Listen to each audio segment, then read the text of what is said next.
Next మనం మహబూబ్ నగర్ వెళ్దాం. మహబూబ్ నగర్ మా ప్రతినిధి ప్రదీప్ లైవ్ లో అందుబాటులో ఉన్నారు. సో జోగులాంబ గద్వాల్ జిల్లాలో మిరప రైతులు కష్టాలు అయితే తప్పట్లేదని అయితే తెలుస్తోంది. సో గతేడాది కంటే సగానికి ధరలు అయితే పూర్తిగా తగ్గిపోయినాయి. అయితే స్థానిక గిట్టుబాటు ధర లేకపోవడంతో వాళ్ళు పక్క రాష్ట్రాల్లో మిర్చిని అమ్ముకోవాల్సిన పరిస్థితి అక్కడ వచ్చిందని చెప్పుకోవచ్చు. దాదాపు సగానికంటే ఒక రకానికి 45,000 నుంచి 55,000 రూపాయల ధర అలా పలుకుతున్నా కానీ ధర అయితే వాళ్ళకి లేకుండా పోతుంది. సో దీని మీద పూర్తి అప్డేట్స్ మా ప్రతినిధి ప్రదీప్ అందిస్తారు. ప్రదీప్ చెప్పండి. Thank you Varun. ఏదైతే ఆరుగాలం కష్టపడ్డ రైతన్నకు కన్నీళ్లే మిగిలాయని చెప్పొచ్చు. ఏదైతే గద్వాల జిల్లా ఉమ్మడి పాలమూరు జిల్లా వ్యాప్తంగా మిర్చి రైతు ఈసారి కళ్ళ నుంచి నీళ్లు తీస్తున్నారని చెప్పొచ్చు. ఏదైతే పెట్టుబడులు అధికంగా కావడంతో ధరలు ఆ స్థాయిలో లేకపోవడంతో పండించిన పంటంతా రైతులు పంట పొలాల్లో పెట్టుకొని వేచి చూస్తున్నటువంటి పరిస్థితి ఉంది. మరోవైపు అధికారులు కానీ ఇటు ప్రజాప్రతినిధులు కానీ పట్టించుకోకపోవడంతో ఏదైతే మిర్చి రైతన్న కంటనీరు వెళ్లిబుస్తున్నటువంటి పరిస్థితి ఉంది. ఏదైతే మొత్తం ఉమ్మడి పాలమూరు జిల్లా వ్యాప్తనే గద్వాల్లో 1,705 ఎకరాలు ఈసారి మిర్చి పంట సాగు చేశారు. వివిధ రకాలకు సంబంధించి మిర్చి పంటకు గతంలో క్వింటాలకు 45,000 నుంచి 52,000 పలికింది. ఈసారి కనీసం 20,000 వచ్చే కూడా క్వింటాలకు 20,000 వచ్చే పరిస్థితి కూడా లేదంటూ రైతన్న వాపోతున్నటువంటి పరిస్థితి ఉంది. మరోవైపు దళారుల సంఖ్య కూడా ఎక్కువ కావడంతో ఎవరిని నమ్మాలో ఎవరిని నమ్మొద్దు అన్న పరిస్థితిలో అయితే మిర్చి రైతన్న కొట్టుమిట్టాడుతున్నటువంటి పరిస్థితి ఉంది. దీనికి సంబంధించి రైతులు ఇక్కడ ధర లేకపోవడంతో ఏదైతే కర్ణాటక రాష్ట్రంలోని హుబ్లీ, చిన్నూరు మరియు వివిధ ప్రాంతాలకు తరలిస్తూ, మరోవైపు ఇక్కడ తెలంగాణలోని హైదరాబాద్ కు తరలిస్తూ అది అక్కడ ఏమైనా రేట్ వస్తుందా అన్న ఆశతో రైతన్న అక్కడికి తరలిస్తున్నటువంటి పరిస్థితి ఉంది. మరోవైపు గతంతో పోలిస్తే మిర్చి రైతన్నకు ఈసారి సగానికి ధరలు పడిపోవడంతో కూడా మిర్చి రైతులు ఏం చేయాలో పాలుపోని పరిస్థితి ఉంది.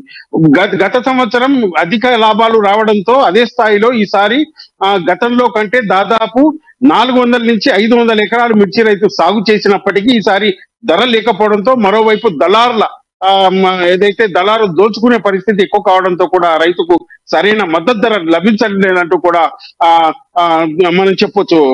దీనికి సంబంధించి అధికారులకు విన్నవించినా కానీ అధికారులు చేతులెత్తిన పరిస్థితి అయితే ఉంది. ఏం చేయాలో పాలుపోని స్థితిలో కూడా రైతన్న కొట్టుమిట్టాడుతున్న పరిస్థితి. మరోవైపు కూళ్ళు, తర్వాత పెట్టుబడి, తర్వాత మిర్చి సంబంధించి ఏదైతే మందులు కానీ స్ప్రేలు కానీ అధికం కావడంతో కుటుంబ సభ్యులు ఏదైతే ఉద్యోగస్తులు కుటుంబంలో ఉద్యోగం చేసేవారు కూడా సెలవు పెట్టి ఇక్కడ వ్యవసాయం చేసిన నేపథ్యంలో కూడా ధరలు లేకపోవడంతో రైతన్న దిక్కుతోచని పరిస్థితిలో కొట్టుమిట్టాడుతున్నాడు కూడా మనం చెప్పొచ్చు.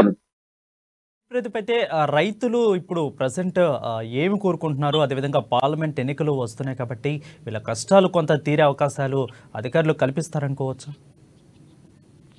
ఏదైతే మార్కెట్ లో ప్రధానంగా మిర్చి రైతుకు సంబంధించి దళారుల వ్యవస్థ ఎక్కువ కావడంతో ఇటువంటి దళారులందరూ వ్యాపారస్తులతో కుమ్ముక్కై ధరను కొంత నియంత్రించిన నేపథ్యం అయితే కనిపిస్తా ఉంది మనకు. ప్రాథమికంగా రైతులు కూడా ఏదైతే ప్రభుత్వము దీనిపై సత్వరమైన చర్యలు తీసుకోవాలి, తమకు ఏదైతే గిట్టుబాటు ధర కల్పించాలంటూ ఒకవైపు చెప్తున్నా కానీ ప్రభుత్వం అటు అధికారులు కానీ ఇటు ప్రభుత్వం కానీ ప్రజాప్రతినిధులు కానీ పట్టించుకున్న పరిస్థితి.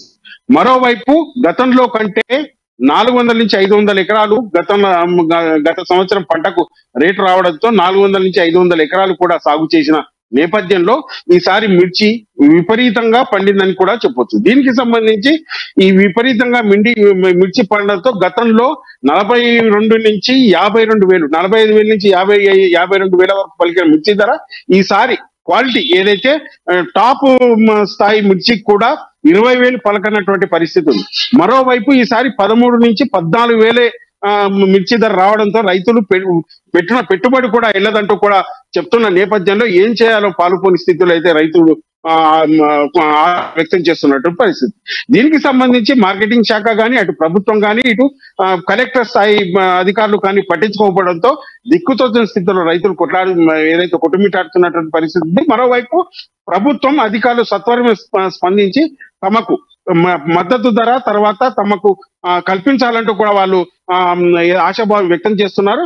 మరోవైపు ఇట్లే కొనసాగితే తాము రాబోయే సీజన్ లో కూడా మిర్చి పండించలేని పరిస్థితిలో కూడా ఉన్నామంటూ కూడా రైతులు ఆవేదన వ్యక్తం చేస్తున్నటువంటి పరిస్థితి ఉంది.